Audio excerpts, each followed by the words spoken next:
Bismillahirrahmanirrahim. Halo teman-teman, halo anak-anakku yang Bapak banggakan. Nah, pada kesempatan kali ini Bapak ingin menjelaskan tentang pemrograman web yang tentu itu merupakan satu mata pelajaran yang akan kita pelajari di kelas 11 dan nanti kedepannya di pemrograman web 2 atau lanjutan kita akan belajar juga pemrograman web. Oke, nah pemrograman web itu merupakan salah satu materi yang dimana menjelaskan tentang bagaimana cara kita membuat sebuah halaman web. Mungkin rekan-rekan, anak-anak sudah pernah mendengar istilah web, kemudian kalau mendengar mungkin sering juga dan apalagi melakukan atau menjelajahi web. Salah satu contohnya mungkin pasti semua orang yang memiliki handphone kemudian pernah berselancar di internet tentu mereka sudah pernah berinteraksi dengan website ya tanpa disadari ataupun eh, tahu atau tidaknya nama, tapi pada intinya atau secara tidak langsung mereka sudah berinteraksi dengan web. Bagaimana cara membuat web atau apa sih web itu? Ya, sedikit akan dijelaskan di sini. Ya, pemrograman web. Jadi kita nanti akan belajar tentang bagaimana pembuatan sebuah web. Tentu di mata pelajaran pemrograman web ini kita akan belajar basicnya saja dulu, ya. Karena yang namanya bahasa pemrograman itu butuh satu waktu yang memang cukup panjang untuk mempelajarinya dan banyak nanti teman-teman akan banyak melihat atau banyak menemukan bahasa pemrograman web ya.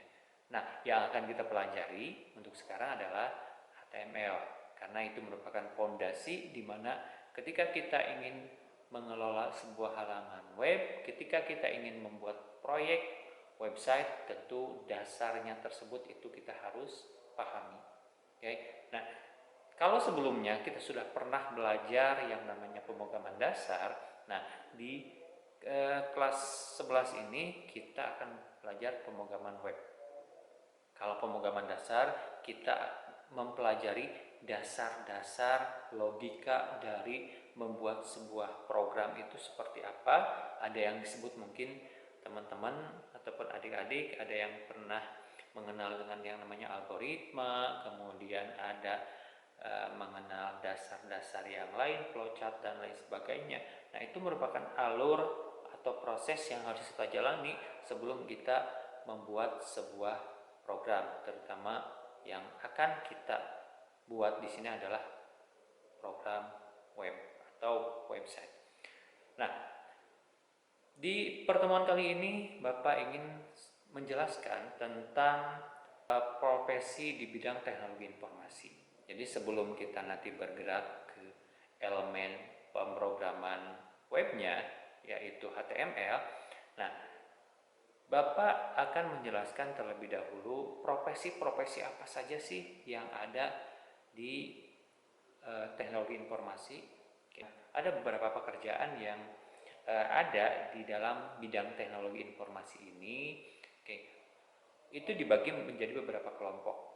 Oke, kelompok yang pertama itu adalah kelompok di bidang perangkat lunak atau istilah lainnya biasanya kita sebut dengan software. Nah, di kelompok ini yang pertama itu ada sistem analis. Nah, sistem analis itu adalah orang yang bekerja untuk menganalisa apa yang akan dibuat dalam sebuah proyek pembuatan perangkat lunak atau software. Jadi, orang tersebut menganalisa kebutuhan-kebutuhan yang akan dipenuhi dalam sebuah pembuatan web itu kebutuhannya apa aja, kekurangannya apa aja, kelebihannya apa aja, fasilitas yang dimiliki oleh satu software yang akan dibuat itu seperti apa, akan dianalisa dulu, akan diriset dulu, akan dilakukan penelitian dulu ya, penelitian di lapangan atau penelitian secara dokumentasi. Jadi itu dilakukan oleh sistem analis. Kemudian yang kedua adalah programmer. Ya, programmer itu adalah profesi di mana orang tersebut mengerjakan desain yang sudah dirancang oleh sistem analis. Jadi sistem analis merancang dulu programnya seperti apa, alurnya seperti apa, jalan cerita dari program tersebut, fasilitasnya apa saja, akan diimplementasikan atau akan dibuatkan sebuah aplikasinya oleh programmer. Nah, programmer di zaman teknologi sekarang ini tentu merupakan satu profesi yang banyak diminati oleh para penggemar komputer, para pekerja, karena sangat menjanjikan untuk di zaman sekarang. Mungkin teman-teman juga tahu bahwa aplikasi apapun yang kita lakukan, apapun pekerjaan yang kita lakukan selama ini, itu tentu membutuhkan sebuah aplikasi untuk mempermudah pekerjaan-pekerjaan kita. Misalkan untuk editing foto, kemudian mengetik dokumen, terus editing video, audio, dan lain sebagainya, kita tidak bisa lepas dari yang namanya aplikasi. Sehingga profesi programmer atau pembuat aplikasi itu sangat menjanjikan untuk hari ini, untuk sekarang, ataupun nanti ke depannya. Kemudian yang berikutnya di bidang software ini ada yang disebut dengan web designer. Web designer itu tidak jauh berbeda dengan sistem analis. Kalau web designer itu lebih spesifik pada bagaimana merancang sebuah website yang akan dibuat. Jadi rancangannya dulu dibuat seperti apa, dirancang, kemudian nanti baiknya tampilannya seperti apa yang akan ditampilkan di internet, kemudian fasilitasnya juga apa saja, itu akan dibuat oleh web designer. Nah, web designer di sini nanti akan melimpahkan ke profesi yang berikutnya lagi, yaitu web programmer. Jadi web programmer ini lebih spesifik lagi. Kalau tadi kita bahas tentang programmer itu sebetulnya nanti dibagi lagi menjadi beberapa kategori sesuai dengan spesifikasinya. Karena kalau kita berbicara masalah programmer, ada yang orang yang ahli di bidang program atau pembuat program untuk laptop dan komputer atau desktop, ada ahli di bidang program website atau web, ada yang ahli di bidang mobile. Apakah semua programmer itu ada spesifikasinya? Tentu ada spesifikasinya.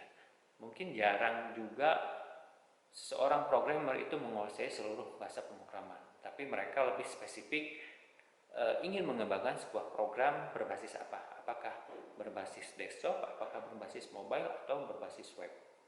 Oke, jadi itu ya, itu web designer. Nah, ada web programmer.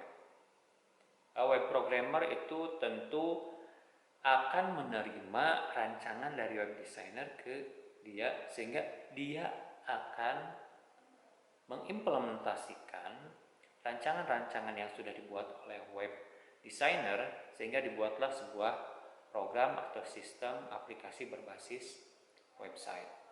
Nah, jadi itu kelompok pertama dari profesi teknologi di bidang teknologi informasi. Yang pertama itu ada yang tadi sistem analis, kemudian yang kedua itu ada programmer, yang ketiga adalah web designer, yang keempat ada web programmer. Oke, itu di kelompok pertama.